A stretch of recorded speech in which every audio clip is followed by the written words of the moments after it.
Hey everyone, welcome back to the shop. So I got a new plasma cutter to show you guys. BestArc reached out to me and they're like, hey, we got a new version, new generation of our 50 amp plasma cutter. Would you like to take a look at it? And I'm like, yeah, sure, send it on over. So they sent me this and let's just open it up.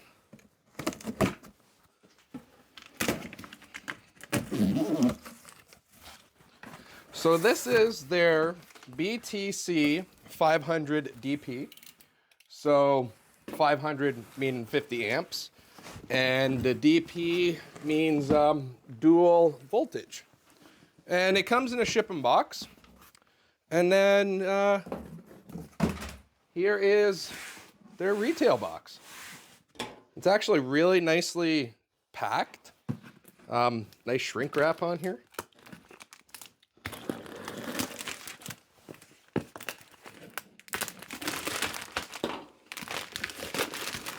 And this is their 7th generation, and they have upgraded to have a full digital display on front.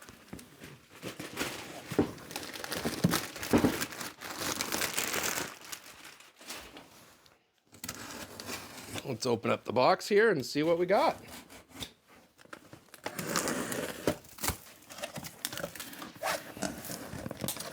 So this is really well packed. Like, that's nice and tightly packed in there. So, got some pack and foam. Some more pack and foam. Very nice. This is gonna be their accessory box. So let's look at the accessories first. So, air hose. Your earth clamp.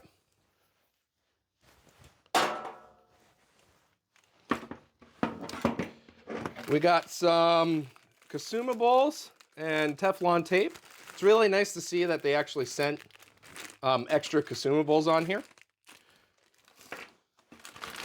You got your whip, which is the AG60P whip, which is a very common, gun for plasma cutters. So getting consumables for this, really easy.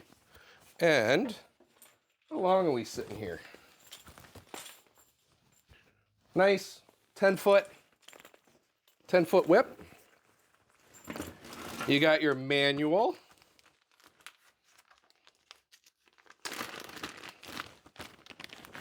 Slide down here. You know, just a little bit about everything on it and all that. Not bad, not bad.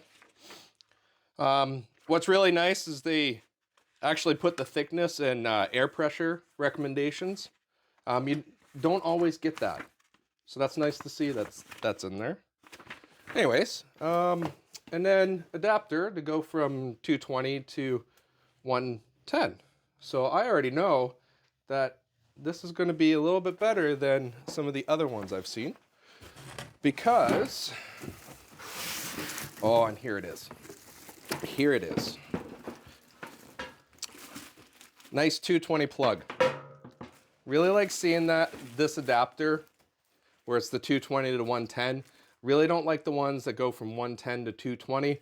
It's my personal preference, but I find that if it goes from 220 to 110 with the adapter, it's usually a heavier cable for the power, which this seems like it is, which I really like, than the ones that go the opposite way.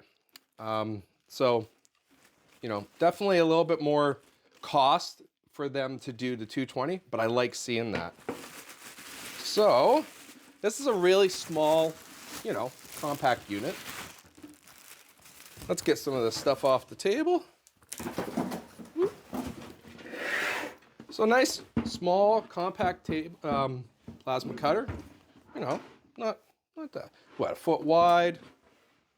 What, 5 inches maybe? So, like I said, nice digital display, all digital. And I'll go into the controls a little bit more, zoom you in and stuff. And what I really like about this is the regulator on the back well, it's actually not a regulator on the back.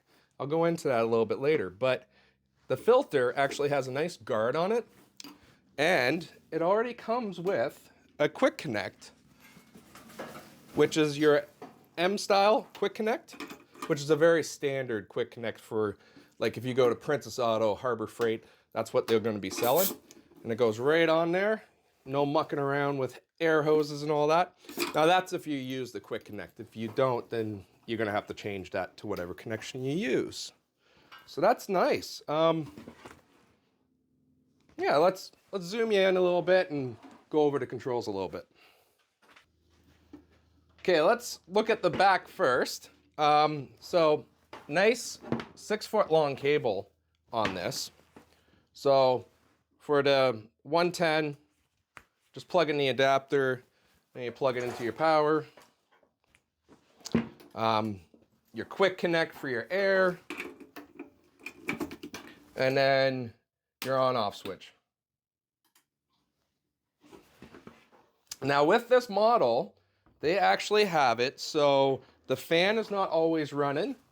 It only runs when it needs to. So now on the front side, oh, I'm going to turn that off. Now on the front side, you got your earth clamp, which is 10 feet. That slides into there. Now on your whip, you're going to have 3 connections.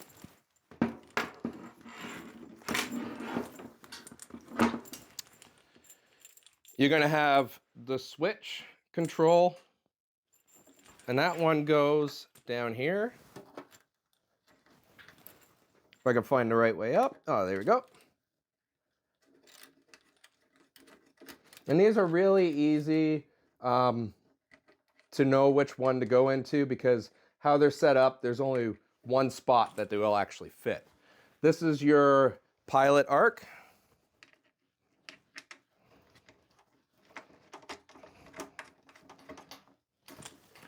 And then at the very bottom, there's a little rubber cap that they ship with. Just remove that, and then the whip just screws into that. And that is, you know, your power and your air. So,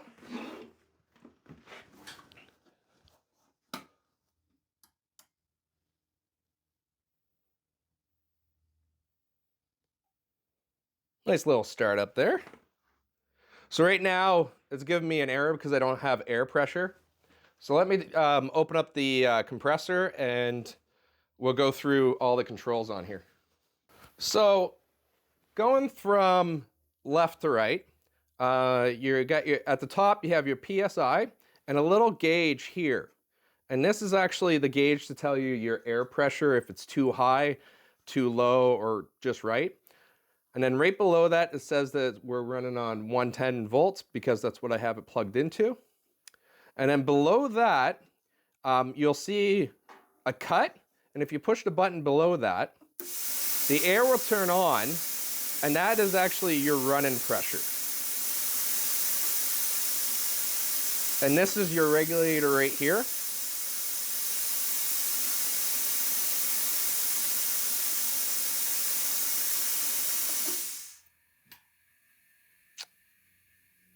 So that's really a nice feature, because a lot of them won't have that, because you're more worried about your running pressure than what your pressure is when it's not running. It's very similar when you're using, you know, when you're doing spray paint or something like that. You want your running pressure, not your, you know, pressure in the line. Now, if you keep on moving over, you have at first a 4T or a 2T. Now this is what the trigger pushes. So on the 2T, you just basically push the trigger and hold it as you're doing a cut.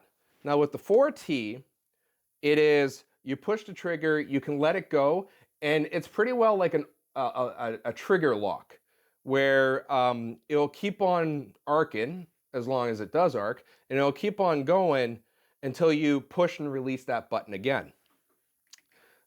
And then if you look at the third spot here, this is actually going to be, you're going to see a PT and a PA. Now, the PT is how long it's going to, how long the air is going to flow through your tip after you do your cut. And you can have a range from 3 seconds all the way up to 15 seconds.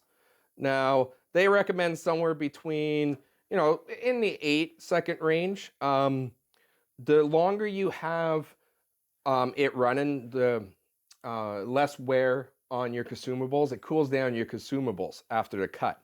So, but you use more air. I like to keep it a little bit longer to keep the consumables going a little bit.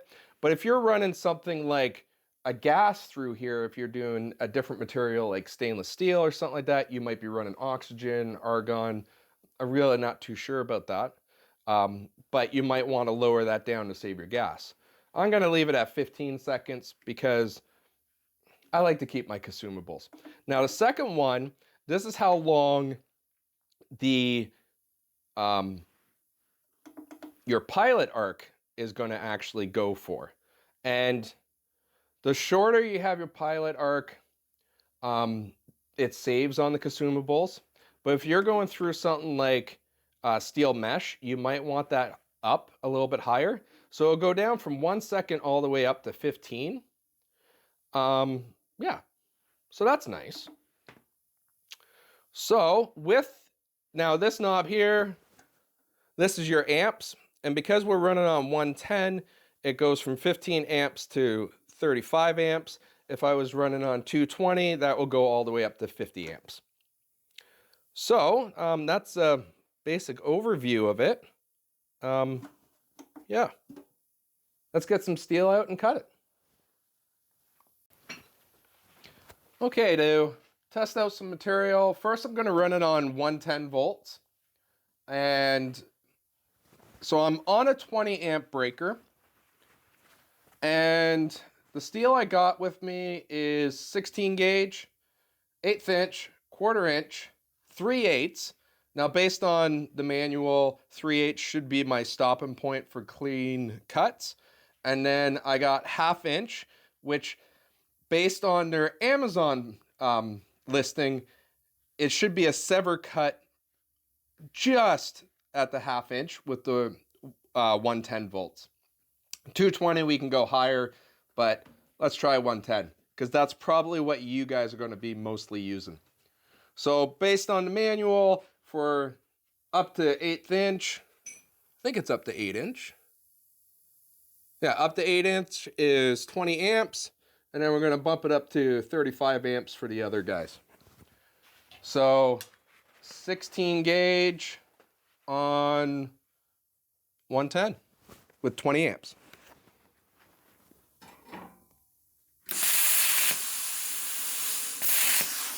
Oh, a ground would help.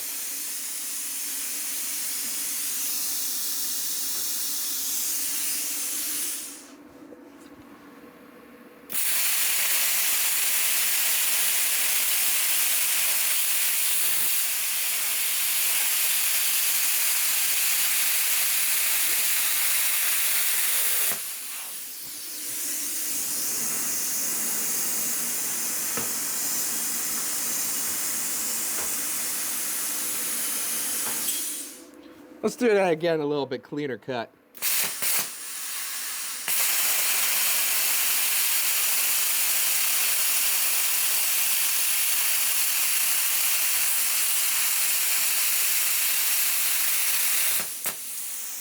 Nice.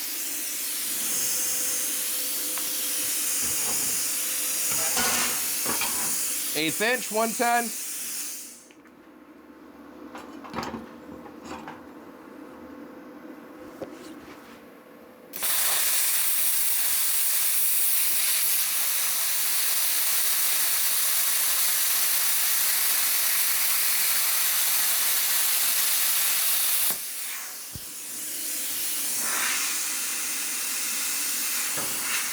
Sorry, I kind of nudged a little bit on that. Okay, let's go again.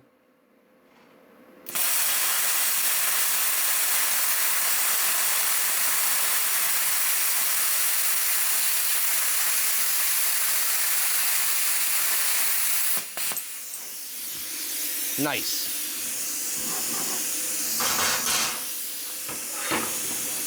Quarter-inch. And I'm going to bump up the amps to 35.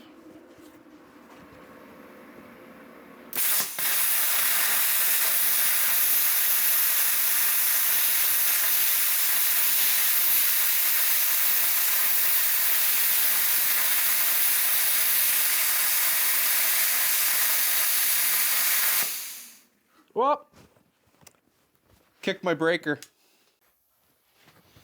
Okay, 110 quarter-inch at 30 amps.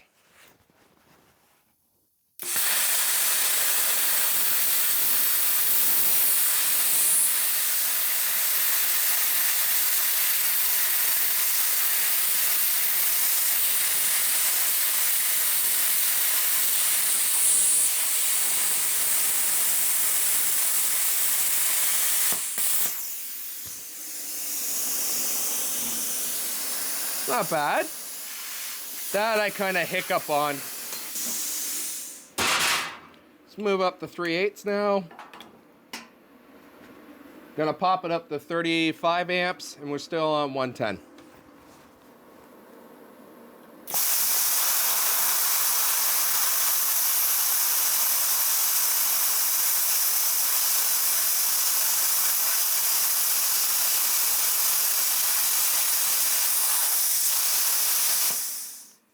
And there goes my breaker.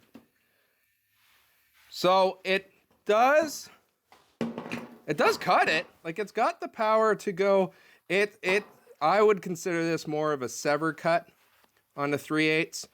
But I just keep on popping my breaker with the 110. So pretty well, to be honest, I'm thinking 1/8 inch, running 20 amps. It's probably going to be the highest that I would recommend on you know, on your 110. But, you know, 1/8 inch is not bad with a 110 unit. So let's pop up to 220, and let's see this thing actually really go through stuff.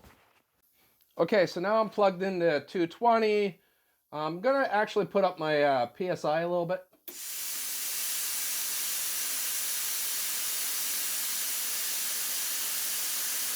And pop it up to 50. And we're going to be on the 3/8 plate. We are, you know what, let's go back down to 1/4 inch. Let's see how that handles the 1/4 inch. I think it will have no problem because I was able to do it with the 110. But let's try it again with the 220. And we're going to be on 30 amps. 35 amps, sorry.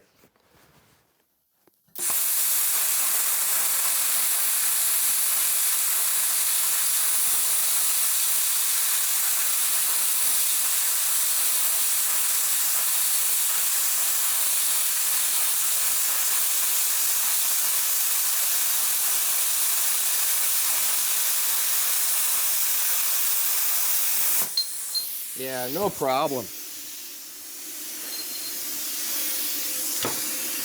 Okay, 3/8.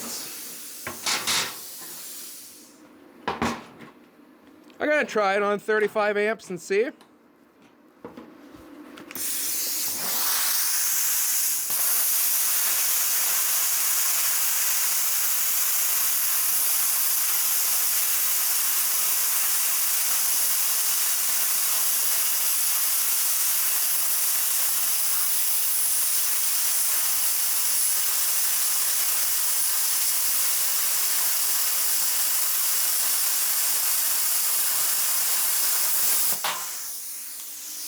Yep. Probably need a little bit more voltage on, more amps on that. But yeah, it cuts. 1/2 inch. Now this I'm gonna bump up to 50 amps, so it's high its rating.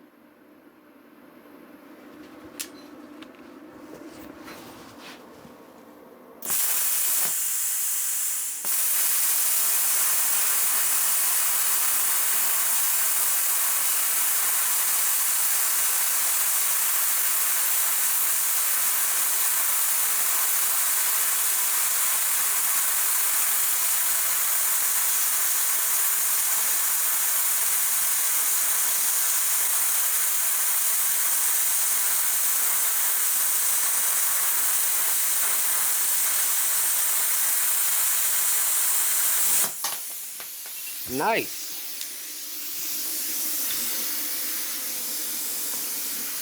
Yeah, that's a nice cut. Going a little too slow, but yeah, that's good. Now 1/2 inch is the highest they say for clean cut. But let's bring out the big boy. It's my 5/8 piece. Let's see if it can go through that.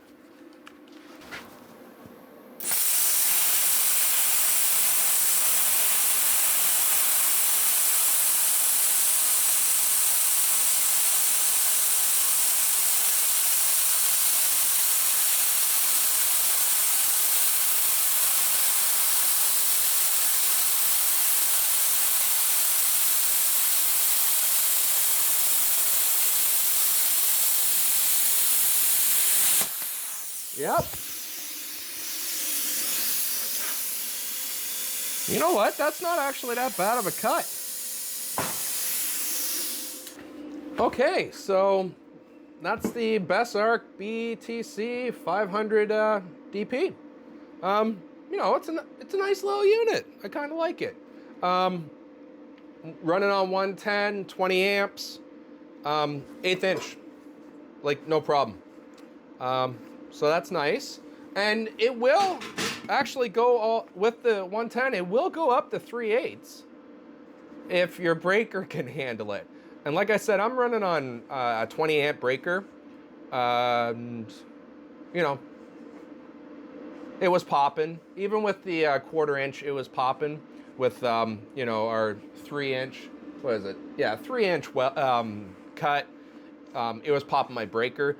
That's not a limitation on this. That's a limitation on my breaker.